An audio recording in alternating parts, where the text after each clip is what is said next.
Hola, ¿qué tal? Esto es Tus Derechos, una iniciativa del Tribunal Constitucional que junto a TV Perú buscan precisamente eso, acercarles sus derechos porque es información que usted necesita conocer y además necesita también poder manejar. Por ejemplo, si desarrolla su actividad profesional dentro de un centro de trabajo, no solo puede ser parte de un sindicato, sino de otro más, hasta un tercero o cuarto, porque existe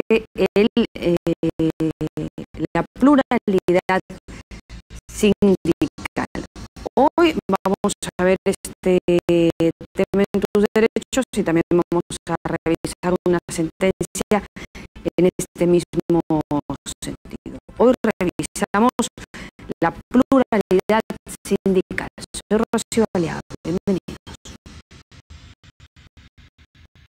El artículo 28 de la Constitución Política del Perú protege expresamente los derechos colectivos del trabajador, como el derecho de sindicación, negociación colectiva y el derecho a huelga.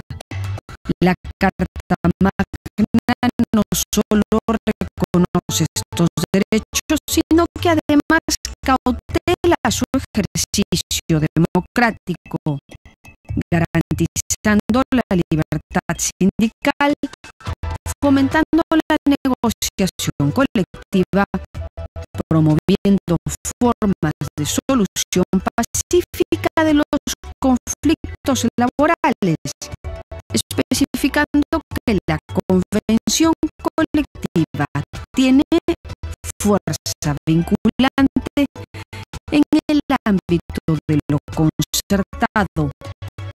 Además de señalar las excepciones y limitaciones para regular el derecho a huelga para que la misma esté orientada al interés social. De todas estas consideraciones se desprende la figura de pluralidad sindical.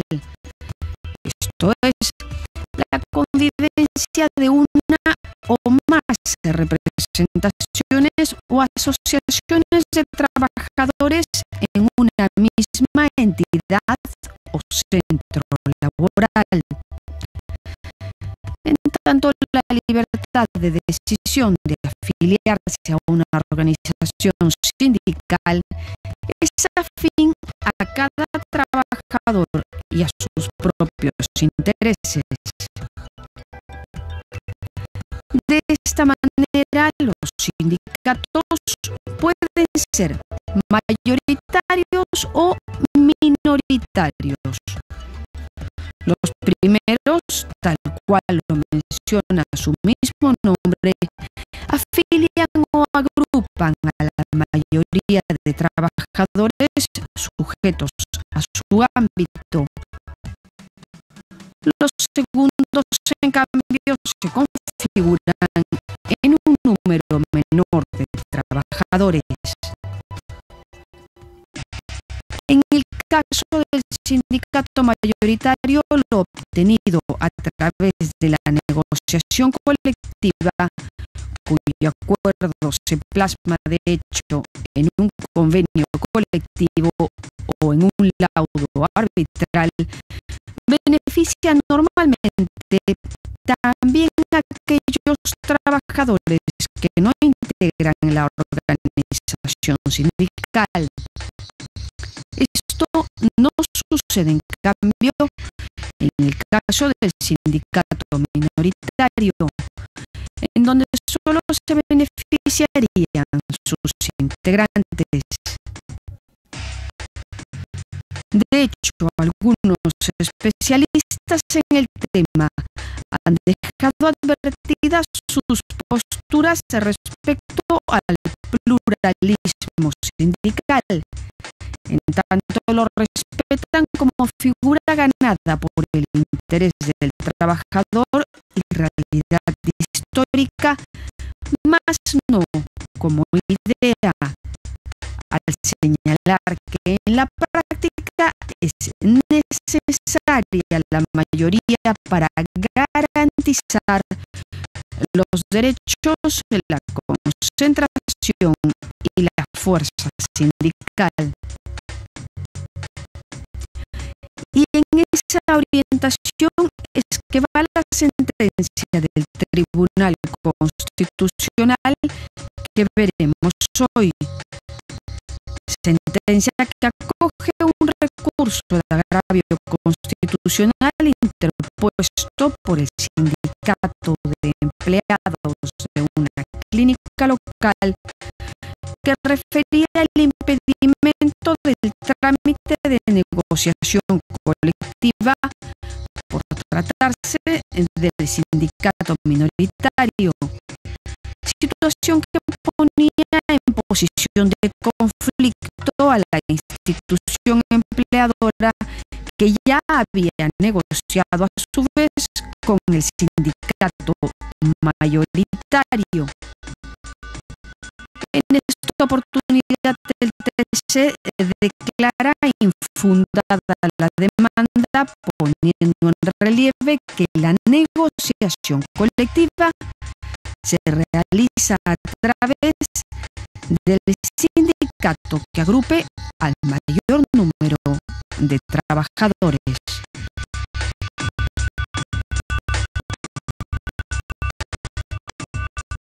Bueno, y ese era el informe que siempre nos pone en contexto el tema y la sentencia que vamos a revisar un poco hoy, pero más tal vez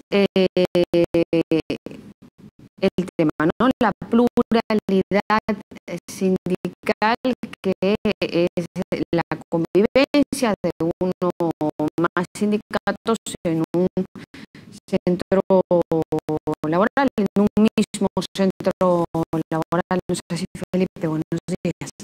Como te Rocío, sí, efectivamente, estamos ante un tema en el que también juega un poco el tema de facilidad en la negociación. Ajá. Porque no es lo mismo negociar con un sindicato que con 20, ¿no? Ya, claro. Y llegados puestos a decidir, puestos a definir, el Tribunal Constitucional sí tenía esta duda. Este es un caso que viene de cierto tiempo atrás, sobre si la participación de un sindicato minoritario podía admitir algún tipo de restricción en su actuación, y al final entendió que se facilita la negociación cuando se tiene a una contraparte para esta. Y esa contraparte es el sindicato mayoritario, el que aglutina a mayor cantidad de personas, y esto también se ve respaldado en la legislación actual, de tal manera que la jurisprudencia del tribunal ha coincidido con lo que el legislador en su oportunidad determinó. Bueno, esperemos en todo caso que el número represente también a todas las demandas, ¿no? Pero bueno, vamos en todo caso por partes. Nos vamos a ir a la pausa, pero regresamos para seguir conversando acerca de la pluralidad sindical. Pausa y regresamos.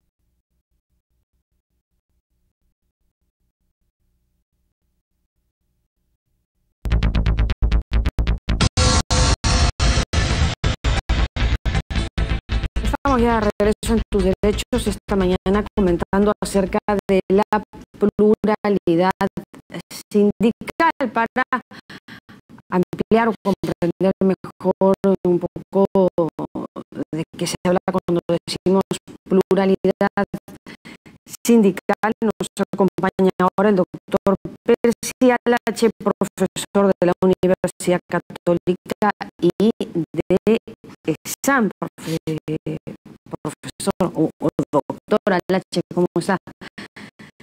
Bienvenido, buenos días. Buenos días, Rocío. Gracias por estar en tus derechos, a usted por venir. Cuando hablamos de pluralidad sindical, ¿a qué nos referimos?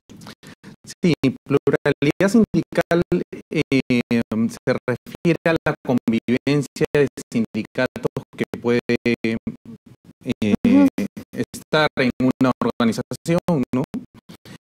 Esto básicamente dictaminado por el ordenamiento jurídico, ¿no? Yeah.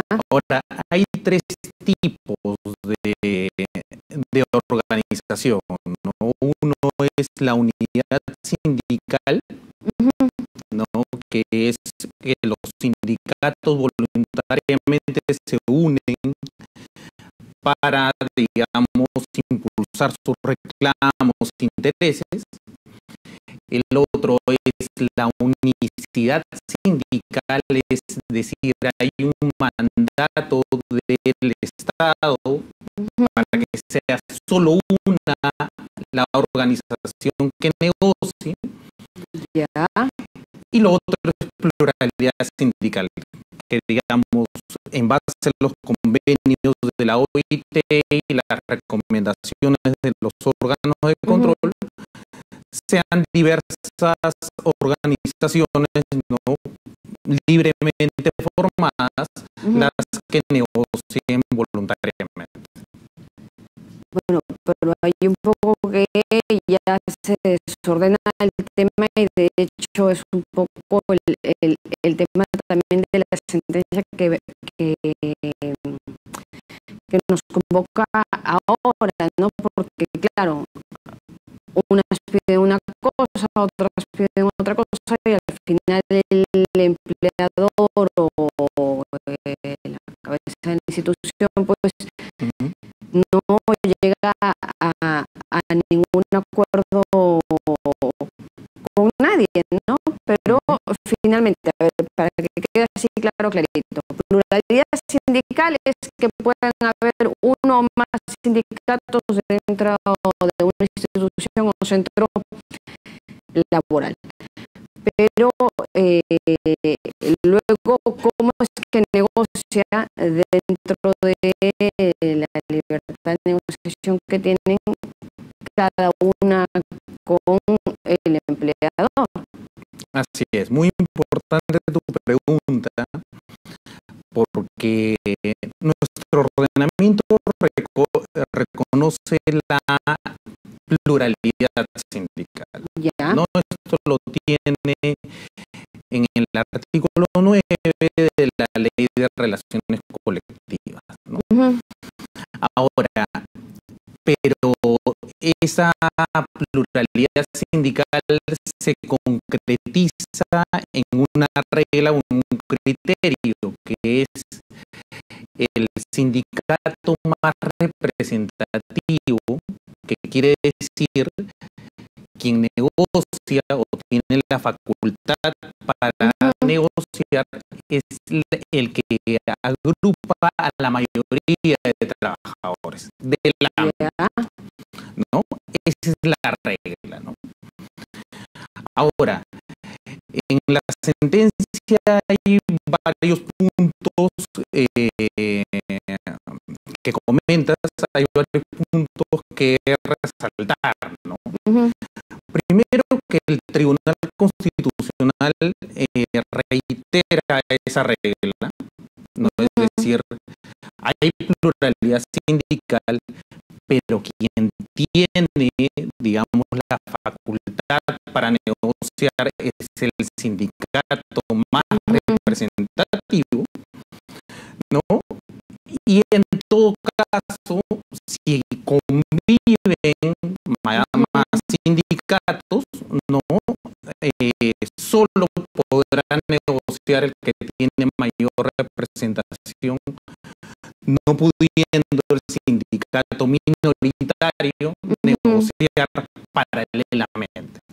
Claro, el tema es que cuando hay conflictos dentro de los mismos sindicatos empiezan los problemas, pero esto es un poco que también nos obliga a concertar, ¿no? Para poder negociar. Así es. Mira, en el tribunal expresamente señala en esta sentencia que tienen que establecerse mecanismos de colaboración mutua. Ajá. ¿No? ¿Qué quiere decir? Que tanto sindicato mayoritario como minoritario deben de dialogar. Esto es un tema que inclusive la OIT lo reconoce, ¿no? Como parte del diálogo social. ¿Qué sucede? Que la problemática en Perú es que la relación suele ser conflictiva entre los sindicatos mayoritario y minoritario, ¿no? Claro, de hecho, a veces surgen los minoritarios porque al mayoritario a lo mejor no está haciendo bien las cosas o está negociando otras que no ven por todo el grupo, ¿no? Entonces, por eso es que precisamente surgen estos sindicatos pequeñitos o los demás. Y sin embargo, pues el otro es quien tiene el peso para negociar. Eso es, ¿no? Es muy importante porque los intereses pueden ser distintos. Ajá. Como pueden ser homogéneos, como pueden ser distintos. Claro. Entonces hay que llegar a una manera de conciliar. Y cuando te habla de colaboración mutua, la sentencia, digamos, no define cuáles son los mecanismos y deja a las partes que los establezcan, ¿no? Ahí hay un tema, ¿no? Porque uno, si emite una sentencia de este tipo, pues tiene que dar algunas herramientas para que las partes pues puedan concretar este diálogo, ¿no? Ahora, en la práctica, ¿cómo se puede hacer? Porque esto viene de un problema de regulación. La pluralidad sindical justamente genera ese problema, no esa dispersión. ¿Cómo hacer? Primero, las partes tienen que ser convocadas, no tanto sindicato mayoritario como minoritario. ¿Qué duda cabe que la negociación la negociación y el diálogo es el mecanismo pues fundamental para poder canalizar eso? Una vez en diálogo, las partes pueden intercambiar posiciones, ¿no? ¿Qué quiere decir? Que el sindicato minoritario tiene que tener el derecho de expresar sus intereses, ¿no? Los intereses de sus afiliados para que este sindicato mayoritario que tiene, digamos, la facultad para negociar, ¿no? Transmita y lleva a la negociación grande esos intereses del minoritario. Ahora, en este diálogo puede depurar también, porque a veces no todos los intereses que tiene el minoritario van a ser llevados a la negociación, ¿no? Ahí yo creo que hay una etapa de filtro de qué intereses van a ser llevados a la negociación mayor. Eso es muy importante, ¿no? Ahora, otros mecanismos que también favorecen este diálogo es el hecho de garantizar que el sindicato minoritario tenga un portavoz o un veedor en la mesa de negociación grande, ¿no? A manera de un poco ver que suena interesante. que los intereses pues sean tocados en la mesa de negociación. Ya dependerá de la negociación, pues, si con el empleador, si estos intereses son admitidos o no. Claro, de hecho suena justo, ¿no? Porque si no, ¿quién va a velar por los intereses de ellos? Pero lo que sí es que los obliga un poco, ¿no? A concertar, a dialogar primero entre sindicatos para luego poder llevar pues sus demandas a lo mejor de una manera más ordenada. Preocupa sí que cuando precisamente nacen o surgen estos otros sindicatos más pequeñitos, es precisamente, como reitero, porque el sindicato más grande no está haciendo bien las cosas, o a lo mejor ya pues está un poco dormido en una casi inmunidad laboral. Y bueno, entonces surgen precisamente estos, y es muy difícil pues que se sienten a conciliar, ¿no? Si precisamente han nacido por la desidia del otro, pero finalmente es lo que dice la norma. Claro. Ahora, lógicamente, ¿no? La preocupación del sindicato minoritario o sindicato chiquito o menor, como le llamas tú, es si es que no tiene la posibilidad de negociar directamente, ¿para qué se constituyó, no? ¿No? Hasta sus afiliados o sus bases podrían reclamar, ¿no? Ahora, pero tiene que tener este mecanismo para poder plantear esos intereses, que si bien es cierto la legislación no lo permite, pero este sindicato mayoritario los puede canalizar en esa negociación grande que menciono, ¿no? Ahora, hay un tema ahí, ¿no? Porque la regulación habla de sindicato mayoritario o de mayor representación, ¿no? Y esa es la regla, es el que negocia. Pero no establece un procedimiento más que el numérico, ¿no? Para definir esa mayor representación, ¿no? Digo esto porque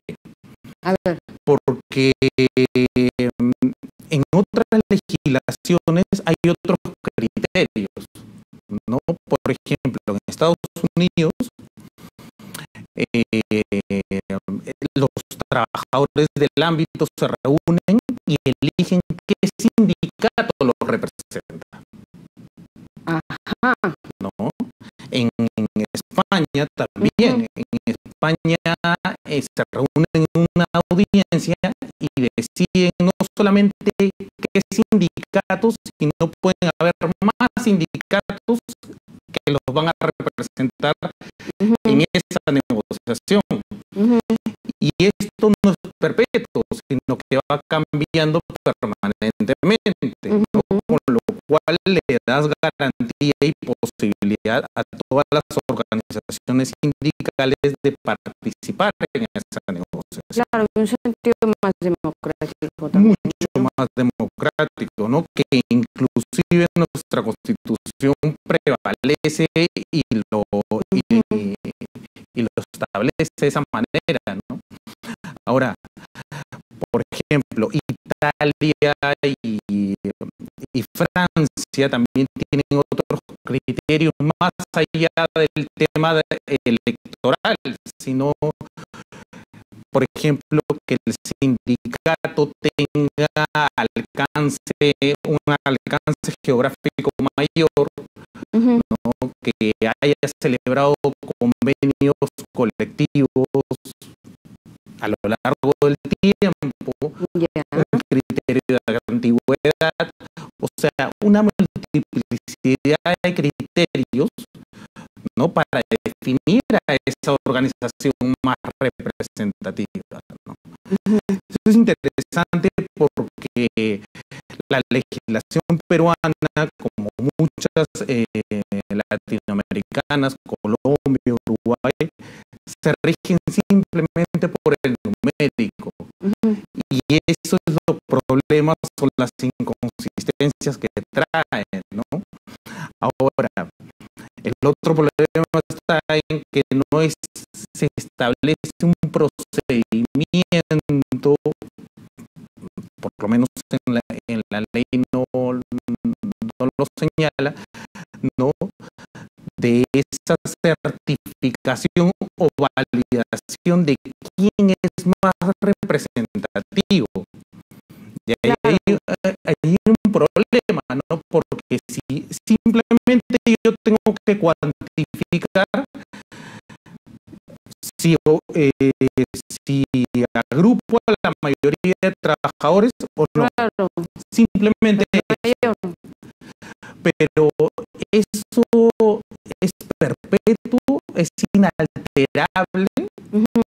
¿Qué pasa si el minoritario va haciendo una mejor gestión y va teniendo mayor afiliados? De repente podría llegar a ser mayoritario, ¿no? Con la desafiliación de repente del sindicato mayoritario, ¿no? Entonces, ese tipo de situaciones no encuentran reconocimiento de la legislación, ¿no? Y conseguir un vacío, ¿no? Bueno, vamos a ver si en adelante y por el bien en todo caso de los trabajadores se recogen, ¿no? Estas experiencias que usted nos comenta de otros países, bueno, si también se pueden adecuar aquí a la legislación. Vamos a ir a la pausa, pero regresamos para seguir conversando con, de hecho, el doctor Percy Lache, profesor de la Universidad Católica, y están sobre esto, sobre la pluralidad sindical. Vamos a la pausa, doctor, y regresamos.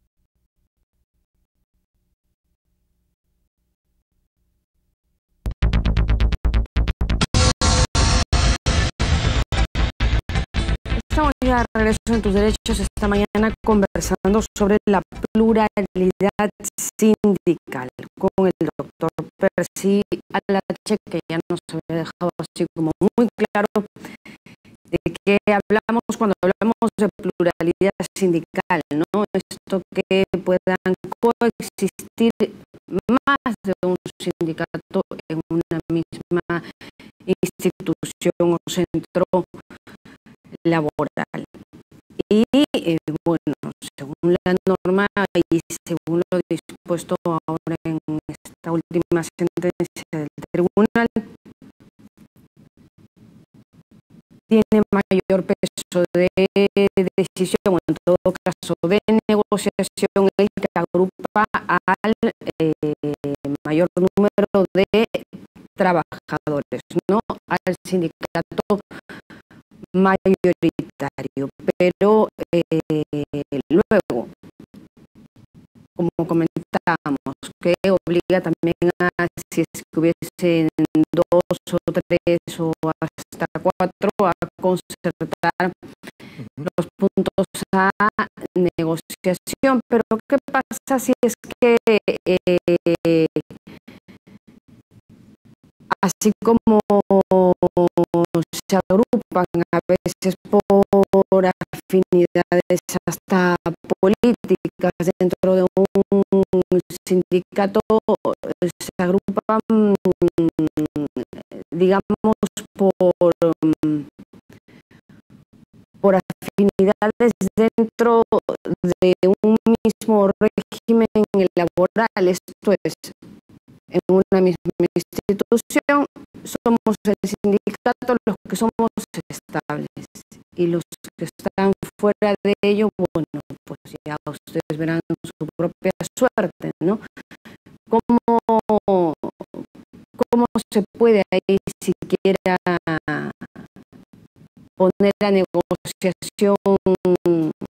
negociación algo, si es que surgiera un sindicato más pequeñito?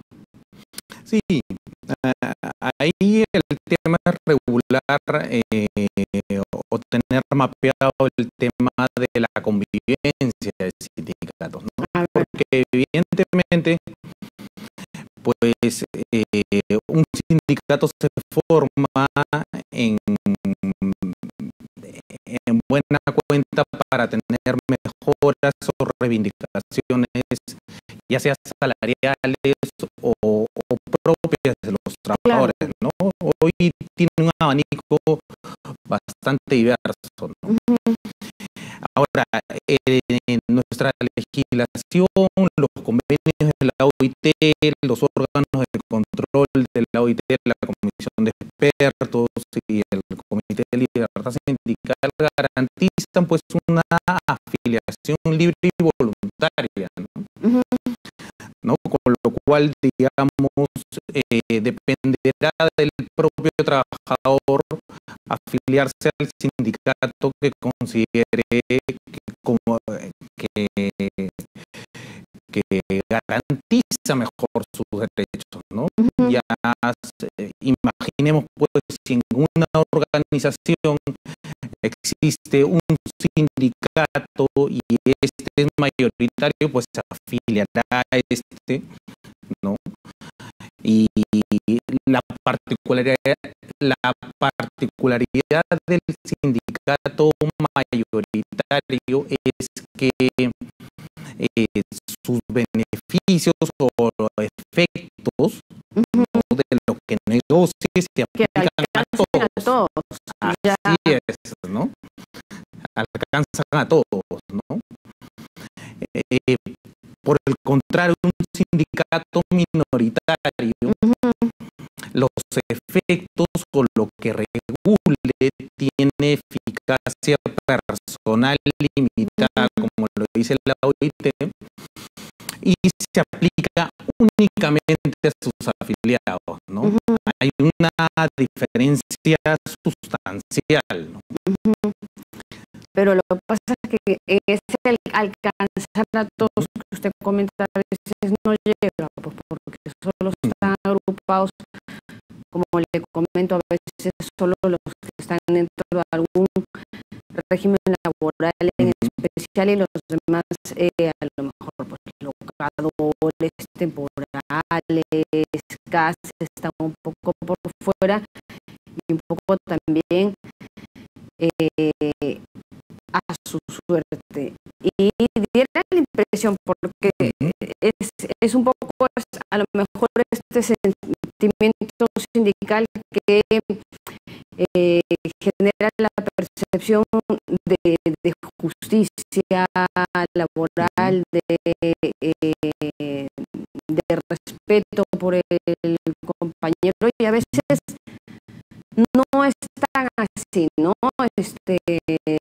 Surgen, porque vamos a llamarlo a lo mejor con todas sus letras, hasta argollas dentro de estos sindicatos y bueno, pues ven por la suya, ¿no? Y por los demás, bueno, pues que Dios les ayude, pero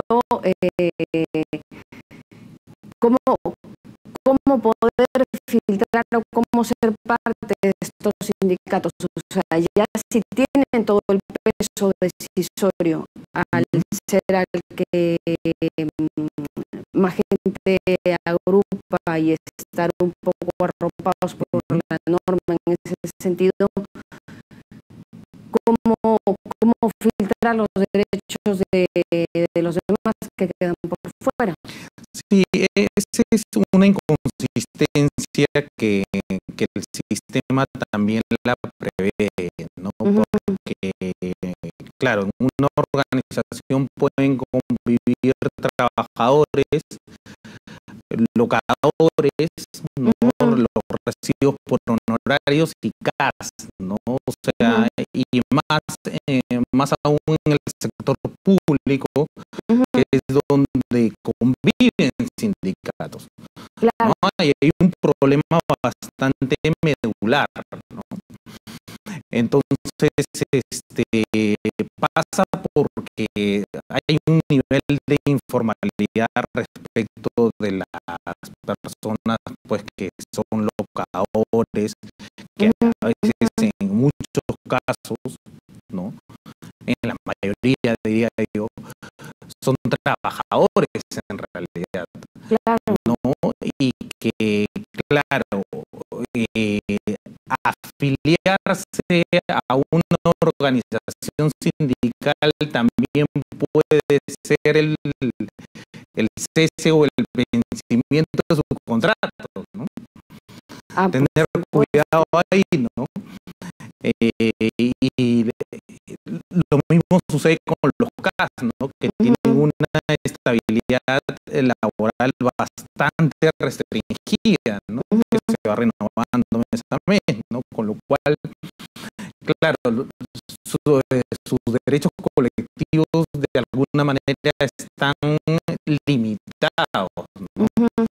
Frente a alguien que de repente pertenece a alguno de los regímenes formales laborales del país, ¿no? ¿No? Ahí hay, digamos, una diferencia, digamos, en cuanto a la eficacia y contundencia de los derechos colectivos de estas personas que estarían por fuera. Claro, porque se inclina pues mucho más la balanza, no solo por el número de trabajadores que agrupan, sino porque al final pueden incluso ellos discriminar quién entra y quién no a su propio sindicato. Y en ese sentido también pues filtrar los derechos de los demás, ¿no? Correcto. Ahora, otra problemática o patología de este tema del sindicato minoritario en los últimos años ha sido la extensión de beneficios del sindicato minoritario a personal no sindicalizado. Explico brevemente este tema porque, digamos, está muy ligado a la representatividad. La Corte Suprema en el año 2009 y 2010 emitió pronunciamientos diciendo que, si bien es cierto, en una organización puede haber un sindicato minoritario, ¿no? Y por lo tanto, digamos, los beneficios son aplicables únicamente a sus afiliados, ¿no? Eso lo dice la OIT. La Corte Suprema se alejó de ese criterio y dijo que podían extenderse los beneficios a personal no sindicalizado. Curioso, porque el sustento fue el principio de igualdad. Claro. ¿No? ¿Qué quiere decir? Estás negociando por todos. Así es, ¿no? Pero desconoce la naturaleza, pues, jurídica, ¿no? De sindicato mayoritario y minoritario, ¿no? Ya. Lo digo porque la Corte Suprema lo que dice en ese pronunciamiento es: ya está garantizada la negociación colectiva del sindicato minoritario. Sin embargo, ¿no? Y analizando precisamente el artículo 9 de que habla de la representación, dijo: en virtud del principio de igualdad se puede aplicar estos beneficios a personal no sindicalizado, pero que ocupe o tenga la misma calificación profesional que los trabajadores del sindicato minoritario. Ajá. ¿No? Hace un análisis de extensión, pero que es ciertamente cuestionable, ¿no? Porque, claro, ahí se generaría desincentivos precisamente contra el sindicato minoritario, ¿no? ¿Qué sentido tendría afiliarme al sindicato minoritario si se me van a aplicar los beneficios? Claro. ¿No? Y claro,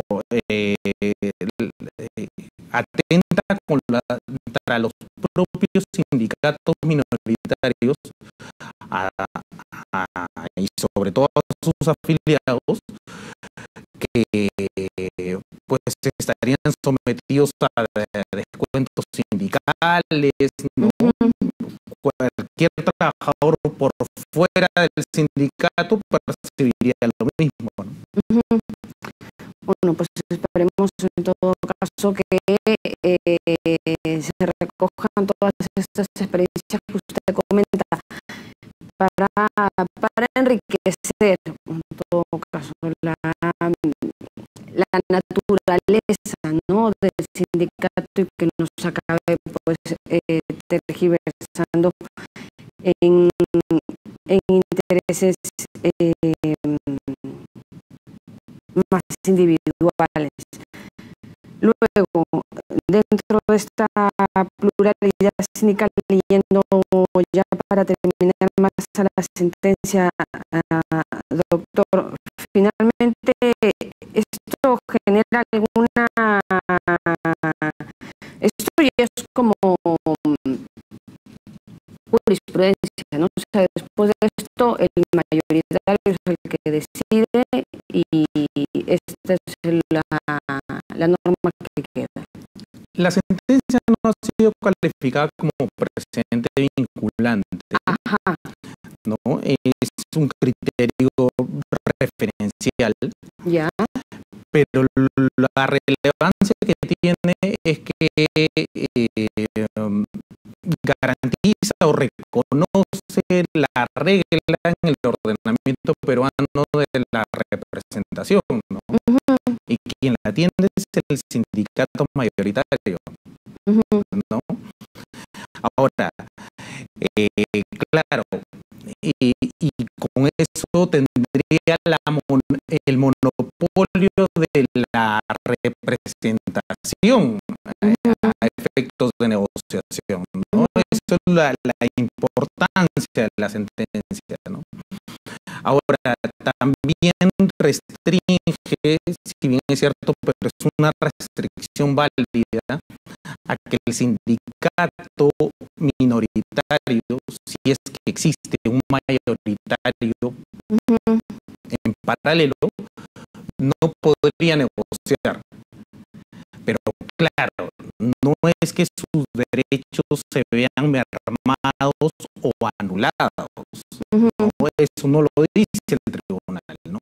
Lo que el tribunal dice es que tiene que transmitir a este sindicato mayoritario sus intereses, ¿no? Estos mecanismos de colaboración mutua que mencionábamos, para que en la negociación mayor puedan ser llevados a cabo y negociados y eventualmente acordados. Muy bien, muchísimas gracias, doctor Peselache, por estos alcances respecto de la pluralidad sindical. Nos vamos ahora precisamente a conocer las impresiones o las opiniones más importantes respecto de este tema de nuestro invitado. Un sindicato se forma en buena cuenta para tener mejoras o reivindicaciones, ya sea salariales o propias de los trabajadores. Dependerá del propio trabajador afiliarse al sindicato que considere y garantice sus derechos.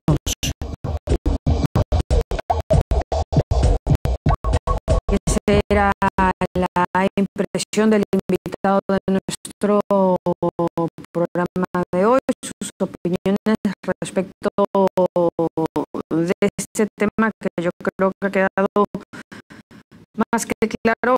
El detalle sí es que no es esta sentencia de precedente vinculante, Felipe. Un buen punto, porque hay algunas sentencias del tribunal, muy pocas, que se les confiere esta particular condición. Ajá. Ser precedente vinculante, y es el efecto de una ley, es decir, tiene que ser seguida por todos, tiene la misma característica de una ley, y lo que entiende el tribunal es que es una oportunidad para zanjar un determinado tema, y lo zanja no solo en el caso concreto, sino que se aplica para todos los demás. Efectivamente, en el caso que acabamos de revisar de pluralidad sindical, es una sentencia que resuelve el caso concreto, que no constituye precedente vinculante, pero claro, trasunta un criterio que va adoptando el tribunal, y que si este es reiterado y es uniforme, probablemente derive en algún precedente, si es que es necesario, porque no toda sentencia tiene que tener este efecto general como lo tiene un precedente vinculante. Claro, muy bien. Bueno, nos vamos con publicaciones. Sí, queríamos aprovechar para presentar este libro. El Tribunal Constitucional, como ustedes saben, tiene un centro de estudios constitucionales, y este centro